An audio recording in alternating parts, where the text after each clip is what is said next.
Hoje é o primeiro dia de aula. Passaram como um sonho aqueles 3 meses de férias no interior. Minha mãe me trouxe de manhã à escola Barete para me matricular na terceira série. Eu pensava no campo e vim de má vontade. Todas as ruas formigavam de garotos e garotas. As duas livrarias estavam cheias de pais e mães que compravam mochilas, pastas e cadernos. E diante da escola, tinha tanta gente amontoada que o bedel e a guarda municipal se esforçavam para manter a porta livre. Perto da porta, senti um toque no ombro. Era meu professor do ano passado, sempre alegre, com seus cabelos ruivos espetados, que me disse: "E aí, Henrico, estamos separados para sempre?" Eu sabia que sim, mas aquelas palavras me deram pena. Foi difícil entrar. Senhoras, senhores, mulheres do povo, operários, oficiais, avós, empregadas, todos segurando garotos numa das mãos e as cadernetas escolares na outra, atravancavam o salão de entrada e as escadarias, fazendo um barulho parecido com o do saguão de um teatro. Revi com prazer aquele grande vestíbulo do térreo, com as portas das 7 salas, onde passei quase todos os dias durante 3 anos. Oi gente, tudo bem com vocês? Eu sou a Catarina aqui do Educar com Sapiência e essa é a nossa série Belos Livros, Belas Histórias, onde eu quero trazer para vocês indicações de histórias que vocês podem ler para suas crianças. E essa aqui é a do livro Coração, ou Core, que eu já vou explicar para vocês aqui essas duas versões que nós temos. Que, gente, é um livro lindo demais, demais. A primeira vez que eu ouvi falar sobre esses livros foi quando eu estava começando lá em 2016 a preparar o programa do Valores e Virtudes. Na época a gente estava programando para fazer com uma escola e eu precisava selecionar um livro para cada série que estudaria ao longo do ano. E dois amigos meus diferentes já tinham lido esse livro, um deles leu para o filho, o outro já conhecia a história, e me disseram: olha, esse livro é muito bom. E uma amiga minha, que era na época mãe homeschooler, me falou: você já ouviu falar de um livro chamado Coração? Olha, você vai gostar com certeza. Aí eu fui atrás. Na época, a gente ainda tinha essa edição aqui, da Kozak, que hoje não existe mais. Você até encontra em sebo, mas provavelmente está bem caro agora. E por um tempo ele ficou sem notícias nenhuma, né? Inclusive, nós tínhamos esse material no programa Valores e Virtudes iniciado já. E quando esgotou-se essa obra, eu parei o material porque não fazia sentido produzir um material se não existia mais o livro.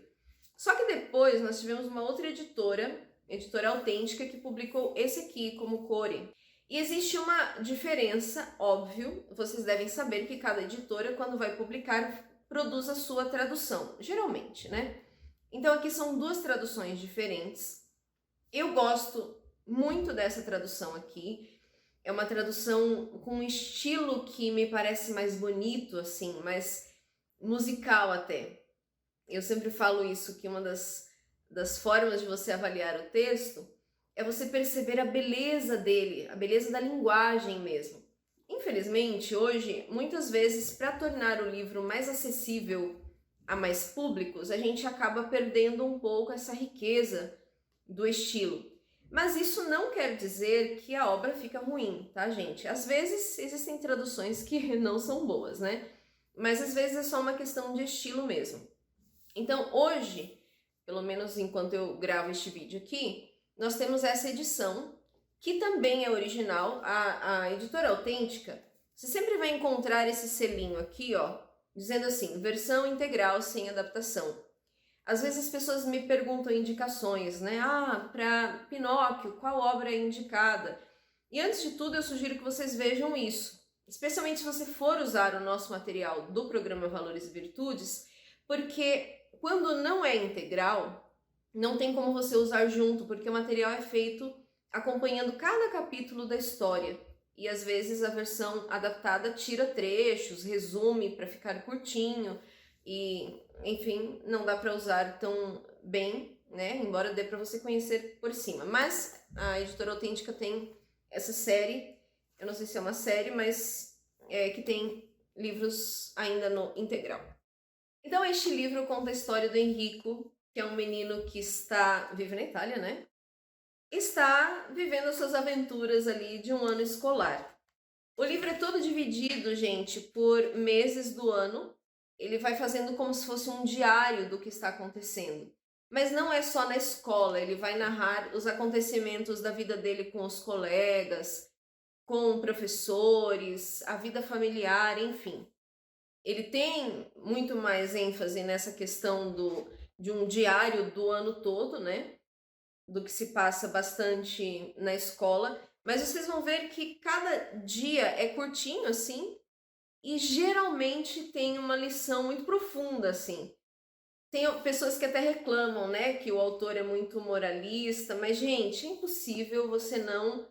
Quer dizer, não vou dizer que é impossível, porque gosto é uma coisa que depende de cada um.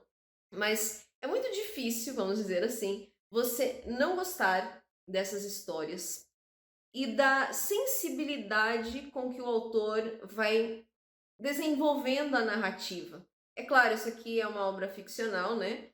E ao longo do ano letivo, a cada mês, o professor lê um conto para os meninos, para as crianças.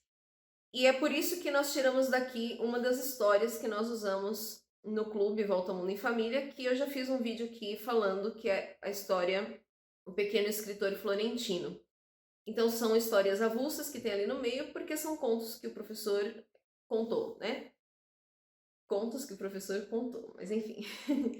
Então, eu sugiro muito você fazer a leitura desse livro. Aqui eu já diria assim, que aqui já existe uma maior dificuldade com relação à idade, porque algumas crianças podem ficar um pouco cansadas se forem pequenininhos, porque aqui já é uma obra que eu diria para as crianças um pouquinho maiores. Não que seja impossível, tá, gente? Eu tenho muito receio de dizer para qual idade é cada livro, porque isso depende muito de criança para criança, de família para família. Às vezes uma criança, ela tem 5 anos, mas já leu muito, os pais já leram muito em voz alta para ela, já está acostumada, tem uma conversa em casa que já é num nível de linguagem diferente, então para ela é um livro muito tranquilo de se ler. E já existem outras pessoas de 17, 18 anos que vão achar difícil, por exemplo, porque nunca tiveram o costume da leitura ou esse tipo de conversa, esse tipo de vocabulário. Então isso depende muito. Mas se você for pensar de forma mais geral, mais padrão, eu creio que esse livro ali a partir dos 8, 9 anos, ele já vai despertar mais interesse, mais envolvimento com a história. Não acho que seja impossível ler em família, desde que você vá fazendo essas adaptações e trazendo um pouquinho para a realidade das crianças. Sobre a virtude, é até difícil escolher uma virtude quando se trata de um livro, diferente das histórias que eu tenho trazido aqui para vocês, é mais fácil você escolher uma virtude só, né? Mas em um livro a gente tem muitas.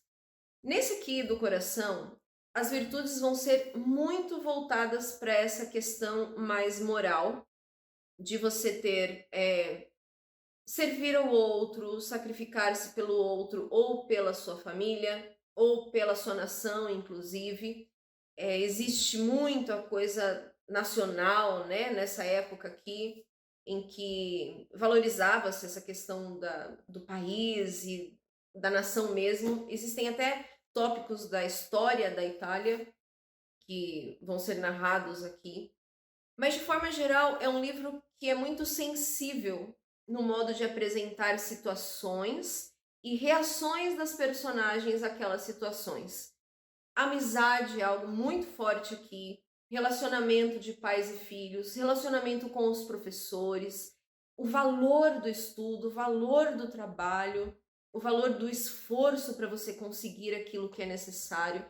Então é uma obra realmente que vai trabalhar muito nesse sentido quase cívico, assim, de quem você pode ser, quem você precisa ser para ser uma pessoa que é capaz de viver nessa vida não só olhando para si mesmo. É claro que aqui o foco não está necessariamente em uma questão religiosa, mas de toda forma é uma obra que ajuda muito a gente a perceber, inclusive para nós adultos, perceber assim como se traduz na prática do dia a dia certos princípios que nós temos, inclusive na visão cristã. Porque às vezes, quando você lê a Bíblia, quando você recita versículos, aquilo parece um pouco abstrato, né? Ah, tá, então eu preciso amar o meu próximo, então eu preciso colocar o meu próximo em primeiro lugar. Mas quando você vê essas histórias aqui acontecendo e pensa assim, será que eu faria o mesmo? Será que eu teria essa mesma reação? Será que eu teria essa mesma postura? As histórias inevitavelmente vão levar você a refletir sobre tudo isso e creio que com a sua ajuda vão levar as crianças a considerar tudo isso também. Então, esse é um livro que eu recomendo bastante. Se você encontrar essa versão antiga por um preço razoável, é muito bonito o texto. Aqui a tradução é de, vamos ver, Nilson Moulin, nesse livro aqui da COSAC. E neste que eu estou aqui é de Maria Valéria Rezende, a tradução, tá? Mas de toda forma, uma história muito bonita. Futuramente eu espero poder contar para vocês até umas coincidências com relação à vida desse autor aqui e outros autores que nós citaremos nessas nossas indicações de belos livros e belas histórias. Espero que vocês gostem bastante. Se você já leu, se você já conhece essa história, você pode comentar aqui, compartilhar com a gente o que você achou. Se tem algum trecho que te emocionou mais e que você lembra até hoje, para que outros possam ler e pensar e se empolgar também, e se inspirar em começar essa leitura. Então nos vemos em breve com mais alguma bela história, mais algum belo livro para você ler com as suas crianças. Até mais!